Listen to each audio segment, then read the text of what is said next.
Your mind is designed to create, but you've turned it into a trash can.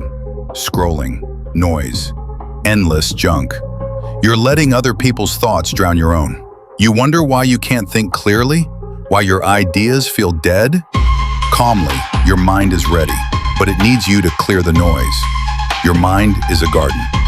You can let weeds take over, or you can plant seeds. Creativity isn't magic. It's what happens when your mind is quiet enough to hear its own ideas. Most people wait for motivation, but motivation is unreliable. Systems are what creative people actually use. A notebook by your bed, a walk without your phone, reading instead of scrolling. Feeding your mind the good so it can grow the great. Your mind is not empty. It's just full of junk. Empty it. Breathe. Write one sentence each day, one idea, one observation. You want a creative mind? Become the type of person ideas want to visit. Your mind is ready, but it needs you to clear the noise.